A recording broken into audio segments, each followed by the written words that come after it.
അരുണാചൽ പ്രദേശിൽ ദുരൂഹ സാഹചര്യത്തിൽ മരിച്ച മലയാളികളിൽ രണ്ടുപേരുടെ സംസ്കാരം ഇന്ന് നടന്നു. വട്ടൂർക്കാവ് സ്വദേശികളായ ദേവിയുടെയും ആര്യയുടെയും സംസ്കാരമാണ് ശാന്തി കവാടത്തിൽ നടന്നത്. കോട്ടയം സ്വദേശി നവീന്റെ സംസ്കാരം നാളെ നടക്കും. 3 പേരും മരിക്കാനിടയായ സാഹചര്യം അറിയാൻ പോലീസ് അന്വേഷണം ഊർജിതമാക്കി. അരുണാചൽ പ്രദേശിലെ ഇറ്റാനഗറിലെ ഹോട്ടൽ മുറിയിൽ മരിച്ച നിലയിൽ കണ്ടെത്തിയ മലയാളികളുടെ മൃതദേഹങ്ങൾ ഇന്നുച്ചയോടെ കേരളത്തിലെത്തിച്ചു. നവീന്റെ മൃതദേഹം സ്വദേശമായ കോട്ടയത്തേക്ക് കൊണ്ടുപോയി. നടപടിക്രമങ്ങൾ പൂർത്തിയാക്കി വട്ടിയൂർക്കാവ് സ്വദേശികളായ ആര്യയുടെയും ദേവിയുടെയും മൃതദേഹങ്ങൾ ഉച്ചയ്ക്ക് 2:30 സ്വവസതിയിലെത്തിച്ചു. നാട്ടുകാരും ബന്ധുക്കളും ഇരുവർക്കും അന്ത്യാഞ്ജലി അർപ്പിച്ചു.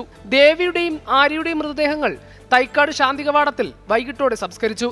നവീന്റെ സംസ്കാരം നാളെ കോട്ടയത്ത് നടക്കും. അതേസമയം ആത്മഹത്യ ചെയ്യാൻ എന്തുകൊണ്ട് സീറോ തെരഞ്ഞെടുത്തതെന്ന ചോദ്യത്തിന് ഉത്തരമാണ് പോലീസ് അന്വേഷിക്കുന്നത്. സീറോയ്ക്ക് സമീപം ബ്ലാക്ക് മാജിക് കേന്ദ്രങ്ങളുണ്ടോ എന്നതാണ് പോലീസിന്റെ സംശയം. എന്തെങ്കിലും വിശ്വാസത്തിന്റെയോ മൂവരും വായിച്ച ഏതെങ്കിലും പുസ്തകത്തിന്റെയോ പ്രേരണ ആത്മഹത്യയ്ക്ക് പിന്നിൽ ഉണ്ടായേക്കാമെന്നാണ് തിരുവനന്തപുരം DCP നിതിൻ രാജ് പറഞ്ഞത്. മൂവരും ഉപയോഗിച്ച മുറികളും സഞ്ചരിച്ച കാറുകളും സമൂഹ മാധ്യമ ഇടപെടലുകളും വിശദമായി അന്വേഷിക്കുകയാണ് പോലീസ്. 24 തിരുവനന്തപുരം.